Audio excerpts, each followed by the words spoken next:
भुयाचीवाडी तालुका कराड येथील विविध विकास कामांचे भूमिपूजन आमदार मनोजदादा घोरपडे यांच्या हस्ते करण्यात आले।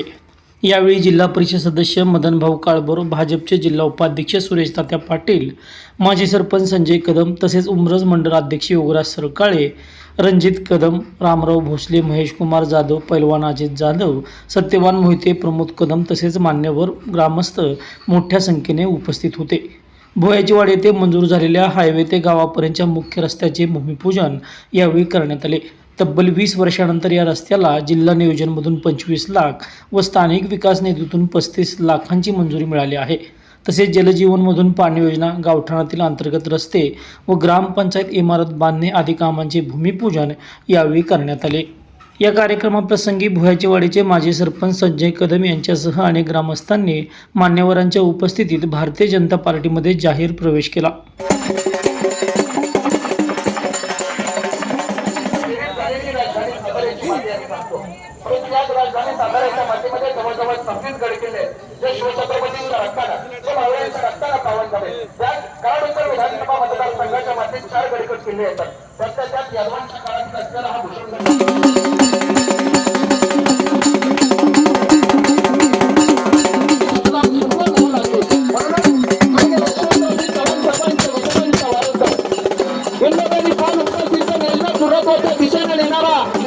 टाळी वाजवायची कशी, हात वरती करूया आणि ही टाळी। पंचांनी सांगितलं की काही मंडळी असं म्हणतात की फक्त कामं टाकलेत, काम कुठं दिसत नाही, पण त्यांचा पण त्यामध्ये दोष नाही। कारण 5 वर्षामध्ये कधीतरी 7 लाख 10 लाख एका गावाला मिळायची। आता एकदमच जर 80 लाख 90 लाख कोटी 1.5 कोटी 2 कोटी असे आकडे ऐकले की त्यांना सुद्धा चकारल्यासारखं होतंय। अरे असं कधी एवढा निधी येतो का? तर त्याला अजून सुद्धा, आता मी आमदार होऊन 6 वर्ष होऊन गेले, पण अजून काय मंडळीच नाही, अजून लक्षातच येणार। इथं भारतीय जनता पार्टीचं सरकार आहे, इथं आमदार आता मनोज घोरपडे आहे, हे काय त्यांच्या लक्षात येणार। त्यामुळे काही मंडळी त्या भ्रमातनं काही बाहेर येत नाही। आत्ताच आम्ही याच्या अगोदर या ठिकाणी पेरलेच्या रस्त्याचं रुंदीकरण आणि डांबरीकरणाचा आता नारळ फोडून आलो, पण हे काम पेरल्यापर्यंत आता मंजूर आहे। कालच अर्थसंकल्पामध्ये बांधकाम विभागाच्या माध्यमातून जी काय आता कामं सुचवली जात आहेत त्यामध्ये जवळपास तिथून पुढं कालगावला जाणाऱ्या रस्त्यापर्यंत 2,80,00,000 रुपये कालच मी सुचवलीत, आणि तो सुद्धा रस्ता पुढं आता होतोय। त्यांच्या आयुष्यात कधी एकदा सलग कुठला रस्ता झालेला आपल्याला बघायला मिळाला नाही। आणि आज आम्ही कोट्यावधी रुपये आणतोय, जवळपास 900 कोटी रुपये या ठिकाणी कराड उत्तर विधानसभा मतदारसंघामध्ये या 6 वर्षामध्ये आलेले आहे।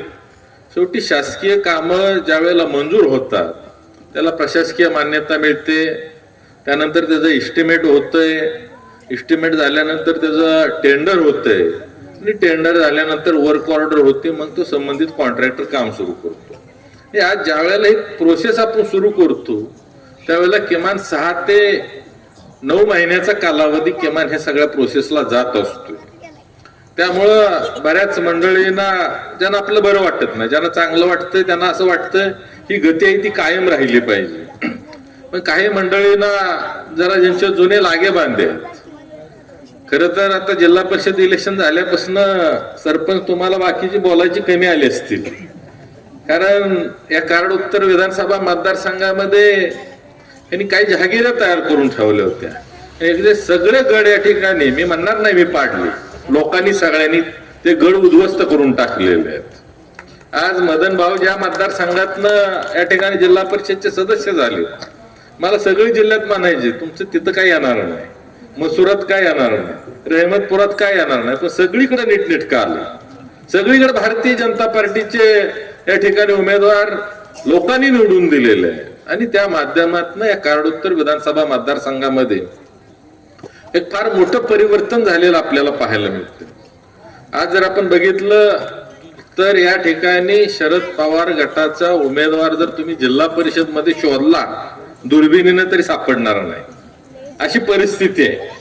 त्यामुळे आता बाकीचं ठीक आहे, कोण आलंय काय काय मंडळीसने जरा नको एवढा चेव आलाय, पण भारतीय जनता पार्टी या पक्षाचा जर आज आपण अभ्यास केला तर या ठिकाणी 6 भारतीय जनता पार्टीच्या कमळ चिन्हावर जिल्हा परिषदचे सदस्य या ठिकाणी निवडून आलेले आहेत आणि जवळपास 9 पंचायत समितीचे सदस्य या कराड उत्तर विधानसभा मतदारसंघामध्ये कमळ चिन्हावर निवडून आलेले आहेत. आज प्रशांत काकांच्या बाबतीत बोलायचं झालं तर हार्डली 60-70 मताचा फरक पडला आणि मला खात्री आहे खरं तर आपल्याच माणसांनी काही मंडळींनी थोडासा यामध्ये वळ घातलेला आहे, नाहीतर ही परिस्थिती तयार झाली नसती.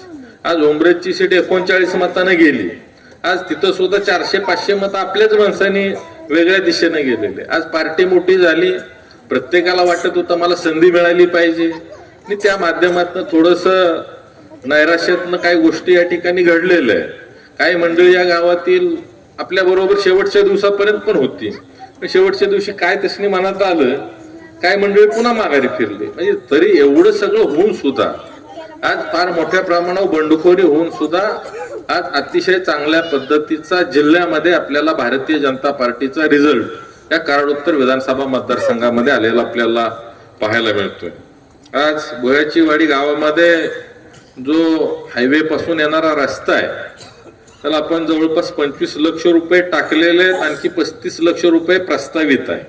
ते सुद्धा आत्ताच्या जिल्हा नियोजन मध्ये आपण ते काम अंतर्भूत केलेलं आहे. त्यामुळं जवळपास 60 लक्ष रुपयाचं काम कॉन्क्रिटीकरणाचं या ठिकाणी होत आहे. मगाशी आमच्या सर्व माता भगिनी औक्षण करायला आले त्यावेळेलाच मी त्यांना सांगितलं तुमचा शब्द पूर्ण करायला आज मी या ठिकाणी आलो. कारण मी पेरलेल्या एका कार्यक्रमाला आलो होतो आणि आमच्या माता भगिनींना समजलं पेरलेतनं मी या मार्गे येणार आहे. त्या झाडाखाली इथं दुपारी थांबल्या होत्या आणि त्यांनी मला सांगितलं की आम्ही हायवे पासून अंतर एवढं कमी आहे पण आजपर्यंत आम्ही पावसाळ्यात सुद्धा चिखलात या ठिकाणी येत असतोय. त्या अनुषंगाने त्यांना सांगितलं तुम्हाला डांबरी रस्ता सुद्धा मी देणार नाही, कॉन्क्रीटचाच रस्ता तुम्हाला या ठिकाणी करून देणार आहे आणि त्या अनुषंगानं लवकरच कॉन्क्रिटीकरणाचं काम सुरू होतंय. अतिशय चांगल्या पद्धतीचा चांगल्या दर्जाचा रस्ता आपल्याला गावामध्ये येण्यासाठी या ठिकाणी झालेला लवकरच आपल्याला पाहायला मिळेल. अंतर्गत कॉन्क्रिटीकरणासाठी सुद्धा 10 लक्ष रुपये आपण दिलेले आहेत. तांडा वस्तीच्या माध्यमातून 10 लक्ष रुपये कॉन्क्रिटीकरणाला दिलेले आहेत. ग्रामपंचायत भवनला सुद्धा 25 लक्ष रुपये आपण ग्रामविकास विभागाच्या माध्यमातून या गावामध्ये दिलेत आणि त्या 25 लाखामध्ये इमारत योग्य पद्धतीची होत नाही म्हणून त्याला जोडून आमदार फंडातनं पुन्हा मी 10 लक्ष रुपये या इमारतीसाठी वाढीव निधी दिलेला आहे. जवळपास 35 लक्ष रुपये या ठिकाणी ग्रामपंचायतसाठी आपण दिलेले आहेत. पेयजल योजना आज भोयाच्या वाडीचा बंधारा वाहून गेला.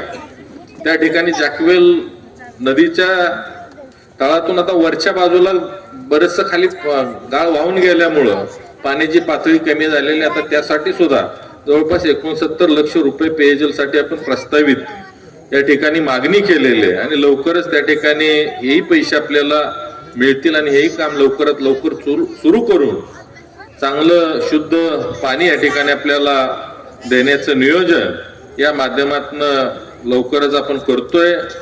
त्याच पद्धतीनं इथून भुयाची वाडी ते पलीकडे कवटे बऱ्याच दिवसापासून खरं तर 2 वेळा तो बंधारा दुरुस्त केला होता पण मागच्या पावसाळ्यामध्ये तो वाहून गेला. तर सीडीओ नाशिकला त्या ठिकाणी डिझाईनसाठी आता तो प्रपोजल आपलं पोहोचलेला आहे आणि येणारे 2 ते 3 महिन्यामध्ये त्याचं सुद्धा टेंडर काढून लवकरच जवळपास 110 कोटीच्या आसपास त्या बंधाऱ्यासाठी खर्च येणार आहे. आज ही 110 कोटी रुपयाची रक्कम आपण या ठिकाणी लवकरच मंजूर करून देतोय आणि बॅरेज म्हणजे इलेक्ट्रिकवर दरवाजे खालीवर होतील. तुम्हाला ज्या वेळेला वाटतंय पाणी अडवावं 10 मिनिटात या ठिकाणी पाणी आपण अडवू शकतो. ज्या वेळेला पावसाची परिस्थिती होते आपण बघतो मे महिन्यामध्ये जरी पाऊस नसला तरी दारी काढली जातात आणि त्यावेळेला फार मोठी अडचण या ठिकाणी तयार होते. पण आज बॅरेजच्या माध्यमातून आपण अगदी जून महिन्यामध्ये ज्या वेळेला पाऊस चालू होईल 30 तारखेला म्हणलं तरी आपण ती दरवाजे वर करू शकतो आणि तोपर्यंत या ठिकाणी या बंधाऱ्यामध्ये आपण पाणी अडवून ठेवू शकतो. अशा पद्धतीचं नवीन टेक्नॉलॉजीचं आपण बॅरेज बांधतोय आणि जेणेकरून त्याच्यावरून अलीकडं पलीकडं 40 टनाची गाडी करेल अशा पद्धतीचं नियोजन या ठिकाणी ह्या प्रस्तावित बंधाऱ्याच्या अनुषंगानं पण करतोय. त्याच पद्धतीनं मगाशीच सांगितलं की महसूलच्या माध्यमातून हे प्लॉट वर्ग न झाल्यामुळं आम्ही महसूलला सुद्धा आम्हाला दरवर्षी त्याची फी भरावी लागते आणि ग्रामपंचायतला सुद्धा कर द्यावा लागतोय. तर या अनुषंगानं ते माझ्याकडे परवा दिवशी आले. त्याच वेळेला मी संबंधित प्रांतांना फोन केला होता आणि त्याच्या मागच्या एक 10 ते 15 दिवसापूर्वी आपण अशा अनुषंगाने येणाऱ्या अडचणीच्या माध्यमातून आदरणीय राज्याचे महसूल मंत्री बावनकुळे साहेबांनी एक निवेदन दिलेलं होतं आणि त्या अनुषंगानं या शासनाने एक अतिशय चांगला निर्णय घेतलाय की इथून पुढच्या काळामध्ये ज्या ठिकाणी प्लॉट येणे झालेले आहेत त्याला इथनं पुढच्या काळामध्ये महसूलला 1 रुपया सुद्धा तुम्हाला भरावा लागणार नाही. 100% तुमचं ते माफ होणार आहे. जो काय कर असेल तो या ठिकाणी ग्रामपंचायतला भरायचे. अजिबात इथनं पुढे महसूलला 1 रुपया सुद्धा तुमचा इथून पुढे भरून घेतला जाणार नाही किंवा आपल्याकडनं ती जी वसूल होणार नाही. अशा पद्धतीचं नियोजन या ठिकाणी महायुतीच्या सरकारच्या माध्यमातून आपल्या राज्याचे मुख्यमंत्री आदरणीय देवेंद्रजी फडणवीस साहेबांच्या सरकारनं या ठिकाणी घेतलेला आहे. त्यामुळं वर्ग 2चा जो काही विषय आहे त्या अनुषंगाने आपल्याला इथून पुढच्या काळामध्ये जी काय कागदामध्ये दुरुस्तीचं नियोजन असेल ते आता उद्या महाराजस्व अभियान कराडलंय त्यामध्येच मी प्रांतांशी या विषयावर बोलून घेतो आणि जेणेकरून ज्या आपल्याला बँकांसाठी जी अडचण होते प्रत्येक वेळेला कर्ज प्रकरणाला त्या दृष्टिकोनातून सुद्धा या ठिकाणी आपण लवकरात लवकर नियोजन करून ती सुद्धा तुमची अडचण या ठिकाणी दूर करू. बस स्टॉपच्या बाबतीत खरं तर मागं रस्त्याचं काम चालू होतं. माझ्याकडे महिलांनी त्यावेळेला सुद्धा निवेदन दिलेलं होतं.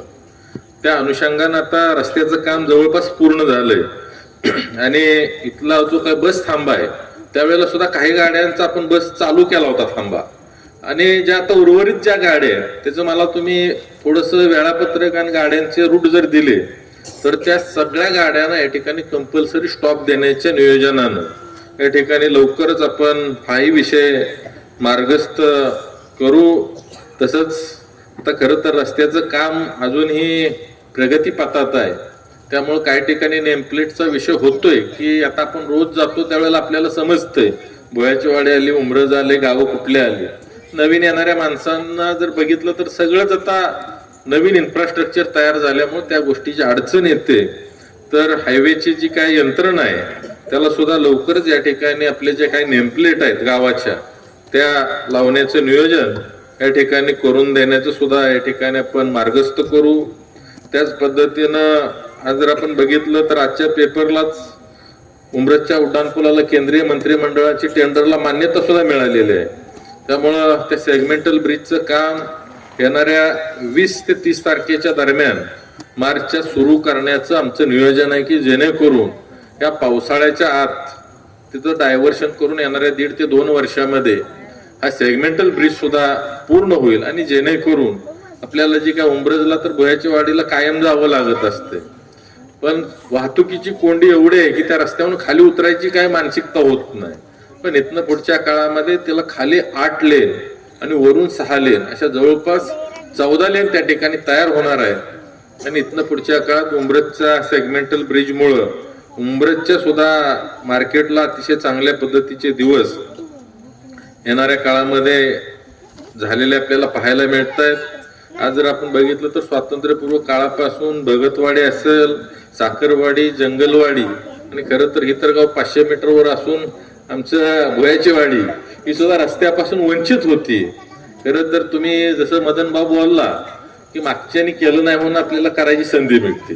थोडासा त्रास होतोय पैसे आणताना कारण बऱ्याच ठिकाणी करेल एवढं काम कमीच आहे अशी परिस्थिती आहे. पण त्यामध्ये सुद्धा भारतीय जनता पार्टीचं सरकार आज केंद्रामध्ये आहे, राज्यामध्ये आणि त्या माध्यमातून आपल्या विकासाची गती या ठिकाणी आपण ताकदीनं सुरू ठेवलेली आहे आणि त्या अनुषंगानं आपण विकासासाठी चांगल्या पद्धतीने या ठिकाणी निधी आणतोय. आज जवळपास उमरजच्या उड्डाण पुलाला टोटल 140 कोटी रुपयाचा निधी या ठिकाणी येतोय. मागच्याच तुम्ही एक 15 दिवसापूर्वी वाचलं असेल की आता इथनं पुढे तुम्हाला कराडला जायची सुद्धा गरज लागणार नाही कारण तहसील कार्यालय अप्पर तहसील आपण मंजूर करून आणलेलं आहे आणि ते सुद्धा येणाऱ्या 2 ते 3 महिन्यामध्ये इथनं 5 मिनिटाच्या अंतरावर तुम्हाला तहसीलदार प्रत्येक वेळेला मिळणार आहे. आणि जो काय आज कराड तालुक्याचा जो काय पसारा जर आपण बघितला तर तसं एका तहसीलदारच्या ते सुद्धा काम फार मोठं आणि व्हास्ट काम आहे. त्यामुळे ऑटोमॅटिक आता दुसरा तहसीलदार ज्या वेळेला इकडे बसेल त्यावेळेला आपली तहसीलची कामं सुद्धा अतिशय जलद गतीने इथनं पुढच्या काळामध्ये झालेली आपल्याला पाहायला मिळणार आहेत. कारण मग त्यामध्ये आमचं संजय गांधी निराधार योजना असू देत, त्यामध्ये वयोश्री योजना असू देत, अपंग पेन्शनची योजना असू दे, ह्या सगळ्या योजना या ठिकाणी आपल्या उंब्रजच्या तहसील कार्यालयामध्ये आपल्याला मिळणार आहेत.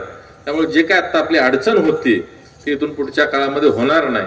खरं तर मगाशी सरपंचांनी सांगितलं की ह्या अशा अशा अडचणी आहे, तर जरा थोडंसं इथं काही मंडळी मी बघितलं महिलांच्या मध्ये सुद्धा अतिशय चांगला अवेअरनेस आहे.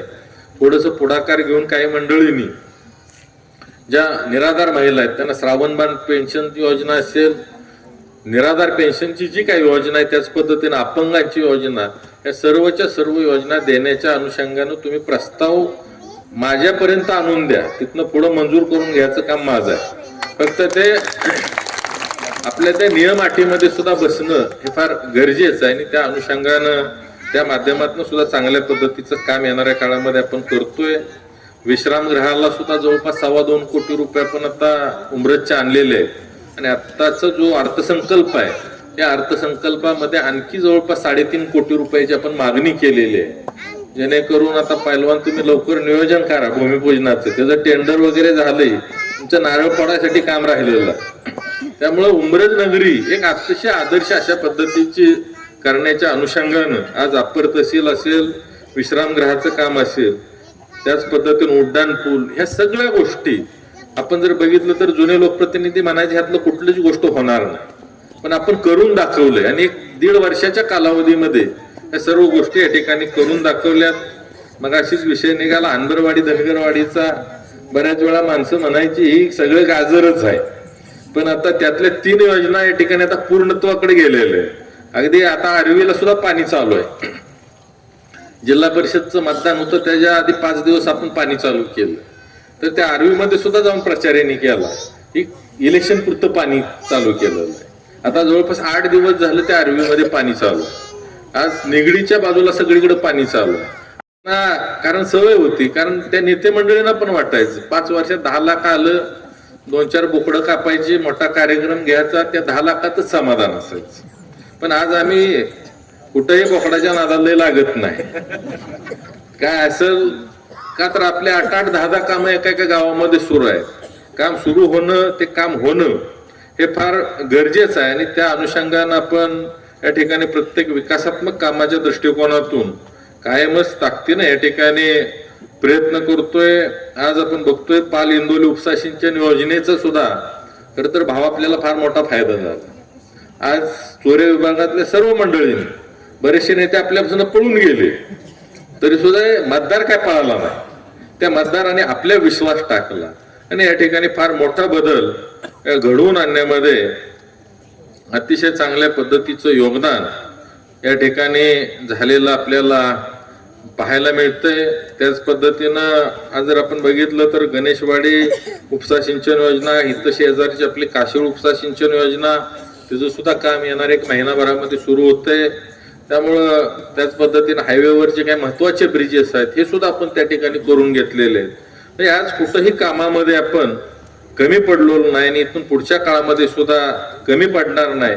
खरं तर आज भारतीय जनता पार्टीमध्ये सरपंच आणि त्यांच्या सर्व सहकार्यांनी या ठिकाणी प्रवेश केला. त्यांचं सर्वांचं या ठिकाणी भारतीय जनता पार्टीमध्ये हार्दिक असं स्वागत करतो. आणि खरं तर आज आपण बघतोय की त्याने आजपर्यंत स्वतःला काँग्रेसच कायम त्यांनी मानत होते, जसं जमलं असं मदत आपल्याला करत होते. आताच्या इलेक्शनला सुद्धा त्यांनी मला येऊन भेटून सांगितलं आम्ही भारतीय जनता पार्टीला मदत करणार आहे, पण मी प्रवेश हा इलेक्शन नंतर तुम्ही मला तारीख द्या, त्या तारखेला कामांचं भूमिपूजन आणि माझा प्रवेशाचा कार्यक्रम. एक असं विकासात्मक नेतृत्व इथून पुढच्या काळामध्ये आपल्याला आज भोयाच्या वाडी गावामध्ये मिळालेलं आहे. आजपर्यंत या ठिकाणी भारतीय जनता पार्टीचं काम आपण सर्वांनीच ताकदीनं केलं. विधानसभेला सुद्धा मला चांगल्या पद्धतीचं मताधिक्य दिलं आता सुद्धा या इलेक्शन मध्ये सांगितलं की 91 मतं अपक्ष वगैरे इकडे तिकडे गेलेले, पण मला त्यांना सुद्धा सांगायचे की इथनं पुढच्या काळामध्ये फक्त भारतीय जनता पार्टीच चालणार आहे, बाकीच्यांचा काही विषय इथं चालणार नाही. त्यामुळं जी काय 75 मतं बाजूला गेलेत त्यांनी सुद्धा येणाऱ्या काळामध्ये पुन्हा एकदा या भारतीय जनता पार्टीच्या प्रवाहामध्ये आपण यावं आणि इथून पुढच्या काळामध्ये विकासात्मक राजकारणाच्या पाठीशी आपण ताकदीनं उभं राहावं. कारण आज आपण बघतोय आता आपल्याकडे 6 जिल्हा परिषदचे सदस्य झालेत, आज 9 पंचायत समितीचे सदस्य झालेले आहेत आणि आता पंचायत समितीला सुद्धा ऑप्शन येते. त्यामुळे काही मंडळींना आपल्याला तिथं संधी देता येणार आहे, जिल्हा परिषदला काही मंडळींना संधी देता येणार आहे. इथून पुढच्या काळामध्ये आता फार मोठ्या प्रमाणावर ग्रामपंचायतची इलेक्शन्स आहेत. आज जर आपण बघितलं तर भारतीय जनता पार्टीची ताकद ही फार मोठी संपूर्ण सातारा जिल्ह्यामध्ये तयार झालेली आपल्याला पाहायला मिळते आणि त्या अनुषंगाने येणाऱ्या काळामध्ये ग्रामपंचायत मध्ये सुद्धा प्रत्येक ग्रामपंचायतीवर भारतीय जनता पार्टीचा झेंडा लागला पाहिजे ही भूमिका आपल्याला ठेवावी लागणार आहे. कारण भारतीय जनता पार्टीचा त्या ठिकाणी कमळ ज्या ज्या ग्रामपंचायतीवर असेल तिथं मोठ्या प्रमाणावर निधीची पण भरसात इथनं पुढच्या काळात होणार आहे. एकदम ओपन सांगतोय, काय लाजायचं काय कारण नाही. कारण आज पंचायत से पार्लमेंट तक भारतीय जनता पार्टी या ठिकाणी प्रत्येक स्थानिक स्वराज्य संस्था असू देत, लोकसभा विधानसभा प्रत्येक ठिकाणी असणं गरजेचं आहे आणि त्या अनुषंगानं येणाऱ्या काळामध्ये आपण सर्वच जण ताकदीनं भारतीय जनता पार्टीच्या पाठीशी उभे राहाल आणि इथून पुढच्या काळामध्ये सर्वत्र भारतीय जनता पार्टी ही एकमेव ताकदीची पार्टी या कराड विधानसभा मतदारसंघामध्ये उभी कराल अशी या ठिकाणी अपेक्षा व्यक्त करतो. आणि विकासात्मक कुठेही आपल्याला काही कमी पडून दिलं जाणार नाही. शेवटी विरोधकांचं काम हे असतंच दिशाभूल करायचं, पण आता इथनं पुढे माणसं आता ग्रामपंचायतला सुद्धा कुणाचं ऐकतील अशी काही परिस्थिती नाही. कारण आज प्रत्येक गावामध्ये बघितलं, शेजारी अगदी कोर्टीमध्ये जरी बघितलं तर कोट्यावधी रुपयाची कामं आपण या ठिकाणी केलेली आहेत. आज आपण सर्वच जण मोठ्या संख्येने या ठिकाणी या कार्यक्रमासाठी उपस्थित राहिला त्याबद्दल सर्व भुयाची वाडीकरांचं, आमच्या सर्व माता भगिनींचं या ठिकाणी हार्दिक असं स्वागत करतो आणि आपल्या सर्वांना पुन्हा एकदा धन्यवाद देऊन थांबतो. जय हिंद, जय महाराष्ट्र. भुयाचडी गावामध्ये कार्यसम्राट आमदार माननीय मनोजदादा घोरपडे यांच्या माध्यमातून जी विविध विकास कामं त्यांच्या फंडातून असेल, शासनाच्या काय फंडातून असेल, आज त्यांचं टाकलेले आहेत. त्याचं भूमिपूजन माननीय मनोजदादा घोरपडे यांच्या हस्ते आज पार पडलेलं आहे. त्यानंतर त्या कार्यक्रमासाठी आपले नवनिर्वाचित जिल्हा परिषद सदस्य मदनभाऊ काळबर, तसेच जिल्हा उपाध्यक्ष भाजपचे सुरेश तात्या पाटील, त्याचप्रमाणे कराड तालुका उपाध्यक्ष महेश कुमार जाधव, योगीराज सरकाळे, रणजित अप्पा, रामराव भोसले, अजित जाधव, उमरतचे माजी उपस्थित, जवळजवळ 20 वर्षे आमच्या ह्या रस्त्याला कुणीही फंड दिलेला नव्हता. तर तुमच्या माध्यमातून आज तो रस्त्यासाठी जवळजवळ 60 लाख रुपये तुम्ही टाकलेले आहेत. पण 60 लाखात काय रस्ता पूर्ण दादा होणार नाही. तर आमची माझी सगळ्याच्या गावाच्या वतीनं विनंती अशी आहे, जर रस्त्याचं काम चालू झालं तर ती फंडाभावी निधीअभावी थांबता कामा नये दादा, एवढी विनंती मी करतो. त्याचबरोबर पाणी पुरवठ्यासाठी एकूण 60 लाख रुपये तुम्ही टाकलेले आहेत. मला वाटतं त्याचं टेंडर पण झालेलं आहे आणि तेही काम लवकरच सुरू होईल असं वाटतंय मला. त्याचबरोबर स्थानिक विकास निधीतनं आणि बाळासाहेब ठाकरे स्मृती भवन मधनं ग्रामपंचायत इमारतीसाठी 30 लाख रुपये दिलेले आहेत. त्याचबरोबर अंतर्गत रस्ते व नाले यांच्यासाठी 30 लाख रुपये असा विविध प्रकारचा फंड आहे. बरंच दादा 2-4 दिवस झाला आम्ही ट्रोल करून घेतोय की नुसते पैसे यादी दिली जाते, पैसे टाकले जातात, ते काम केलं जात नाही असं बऱ्याच मंडळीने आम्हाला सुचवलंय. तर त्या मंडळींना तुम्ही त्या कामातून उत्तर द्यावं असं माझी विनंती आहे.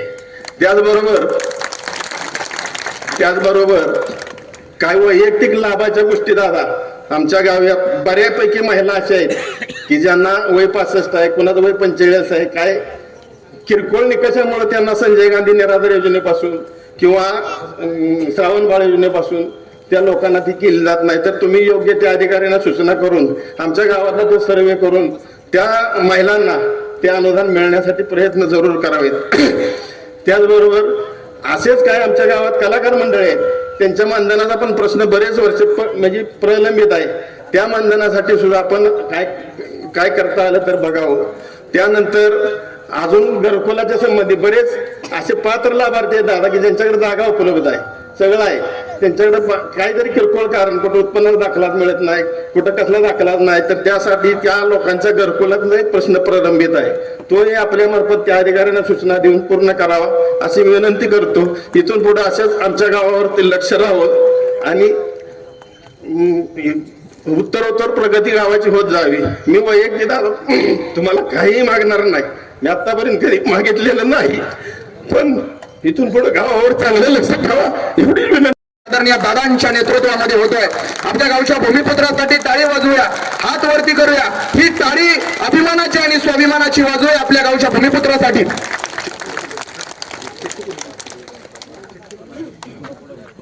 टाळ्या.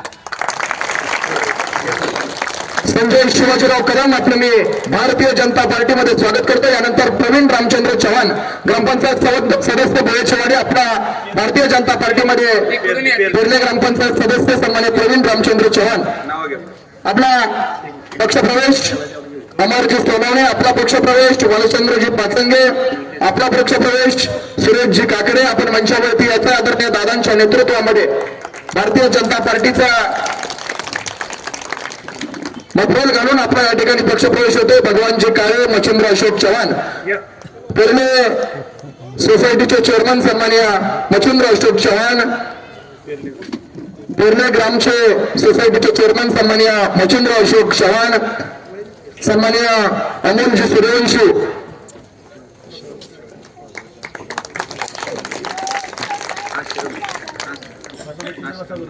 आश्रमजी आपण समोर यायचं. आपला पक्षप्रवेश खराडे गावचेही काही पक्षप्रवेश पडले.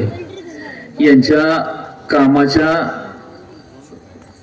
पद्धतीवरून आणि तुमच्या आमच्या सर्वांच्या समाजामध्ये मिसळण्याच्या पद्धतीवरून या गेल्या दीड वर्षामध्ये न गुंतून भविष्य अशा पद्धतीचं या भारतीय जनता पार्टीमध्ये आपल्या सगळ्या सहकार्याची आवक चालली आहे. आजच आमचे जुने सहकारी मला वाटते 35 वर्षापूर्वीचं संजय कदम आमचे सहकारी, त्याने आज आणि काँग्रेस प्रेमी आम्ही कधी जरी आलो तरी मी काँग्रेसचाच, आम्हाला मदत करायची वेळ त्यावेळी केली, पण काँग्रेस काही शिक्का सोडला नव्हता.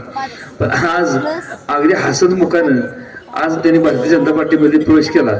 म्हणजे ते आता निव्वळ फक्त आपले मनोजदादा घोरपडे आपले आमदार त्यांच्या काम करण्याच्या पद्धतीवरून सगळा कारण उत्तर भारावून गेलेला आहे. त्यामुळं साहजिकच आज संजय कदम आता सध्या खराडेकर मंडळी आणि या भुयाच्या वाडीतले काही मान्यवर ग्रामपंचायत सदस्य, सोसायटी सदस्य, चेअरमन, व्हाईस चेअरमन यांनी प्रवेश केला. त्याबद्दल मी भारतीय जनता पार्टीच्या वतीनं त्यांचं आभार मानतो. त्याच पद्धतीनं आणि मी या उमरत आपल्या 5 जिल्हा परिषद गटामध्ये एक जबाबदारी यांच्या नात्यानं तुम्ही भुयाची वाडेकर मंडळी आणि या परिसरानं आपले लाडके उमेदवार म्हणजे आमचे मदन भाऊ यांना सुद्धा प्रचंड मतदान केलं. वास्तविक आता आता ह्या गावामध्ये भाऊ दादा अपक्षाने जी 90-100 मतं नेली तरी 75 मताचं लीड आहे भुयाची वाडीमध्ये. चांगल्या पद्धतीचं मतदान ह्या मंडळींनी दिलं. त्याच पद्धतीनं प्रमोद काका आपले पेरलेकर यांनी सुद्धा अतिशय कष्ट घेतलं आणि एक चांगला उमदा कार्यकर्ता दादाने उमेदवारी दिली होती. परंतु काय किरकोळ स्वरूपामध्ये काय किरकोळ कमी पडलो, पण त्याची उणीव त्यांना आता त्यांनाच मनोदादांच्या बाबतीत गॅरंटी वाटते की दादा मला कधी मोकळं सोडणार नाही, ती माझी किंमत केल्याशिवाय राहणार नाही. आणि आजपर्यंत गावठाण आमच्या ग्रामपंचायती वर्ग न झाल्यामुळे आमच्या गावातले लोक प्लॉटधारक डबल कर भरतात. एक ग्रामपंचायतीला पण भरला जातो आणि महसूलला पण भरला जातो. त्याचबरोबर वारसाची नोंद असेल त्याचं कर्ज प्रकरण सुद्धा झाला, त्याच्या वर्ग 2-4 असल्यामुळे होत नाही. मग त्या फार मोठी अडचणी आहे. वडिलांच्या नावा प्लॉट मुलांच्या नावानं करताना किंवा अन्य कोणाला ट्रान्सफर करताना त्याची किमतीच्या 50% रक्कम शासन भरून घेते. तर ते तेवढं एक परवा तुम्ही आम्हाला बोललो होतो त्याप्रमाणे आम्ही प्राण साहेबांच्याकडे भेटून आलो. पण योगायोगाने काय झालं, मध्ये बरेच काय शासनाचे दौरे होते, मिटिंग होते, त्यामुळे मी विठ्ठल सूर्यवंशींना विचारा 4-5 हेल्पट आम्ही घातली, पण आमची प्राण साहेबांची भेटच झालेली नाही. ते एक प्राधान्यानं तेवढा दादा तुम्ही लक्ष घालावं अशी विनंती करतो. सन्माननीय आमदार मनोजदादांच्या मार्फत या गावामध्ये आले आणि ज्यांनी सांगितलं की स्वातंत्र्याच्या काळापासून ह्या रस्त्याचं काम होत नव्हतं, ते काम आपल्या मनोजदादांनी एका वर्षाच्या आतमध्ये मंजूर करून आज त्याचं उद्घाटनही झालं. त्याचबरोबर पेरले गावाचं पण रस्त्याचं कामाचं उद्घाटन झालं. मनोजदादांनी कामाचा एवढा मोठा तडाखा लावलेला आहे की दादा खरोखर जुन्या लोकांना आपल्याला धन्यवाद द्यायला पाहिजे. त्यांनी काही कामं न केल्यामुळं आपल्याला एवढी कामं करण्याची संधी मिळालेली आहे आणि या ठिकाणी दादांना धन्यवाद द्यायचे आहेत. कारण का दादांनी जे उमेदवार निवडले जिल्हा परिषद आणि पंचायत समितीसाठी आपल्या कराड उत्तरमधून आणि त्याच्यामधून त्यांनी माझी निवड केली आपल्या पाल गटातून आणि ह्या पाल गटातून जे प्रस्थापित होते आणि त्यांच्या विरोधात निवड विकासाच्या कामासाठी आपण सर्व मायबाप जनतेनं आम्हाला पाठिंबा दिला. बऱ्याच लोकांनी काय गडबडी झाल्या, घोटाळे झाले शेवटच्या 2-4 दिवसांमध्ये, परंतु या ठिकाणी मी खरोखर आभार मानेन आमदार मनोजदादा आणि संग्राम बापूंनी. त्यांनी अतिशय सूक्ष्म नियोजन करून व्यवस्थित प्लॅनिंग करून आज या ठिकाणी आपला विजय झाला आणि आपण सर्वांनी या ठिकाणी मला दादांच्या सोबत काम करण्याची संधी दिली आणि दादांचे हात बळकट केले, त्याबद्दल मी प्रथमतः सर्वांचे मनापासून आभार मानतो. आत्ताच खरं बघायला गेलं संजय कदम हे आमच्या जवळ 30-35 वर्षापासूनचे मित्र सहकारी आहेत. ते माझे वडील होते, त्यांच्यासोबत त्यांनी काम केलेलं आहे.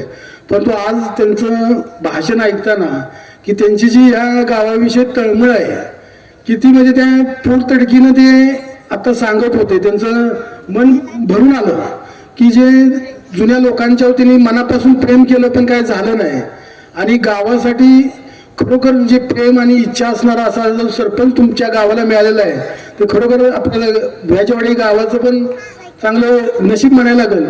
आणि संजय कदम यांना सांगतो की त्यांनी गुरुजींनी परवाच्या मागण्या केल्या, ST जी सातारा कराड ST आहे ती खालनं जायची, ती काय फार मोठं काम नाही, ते तत्काळ एका महिन्याच्यात सुरू होईल आणि बरीच कामं सांगितली. रस्त्याचं काम सांगितलं, रस्त्याचं काम तर आता सुरूच झालं.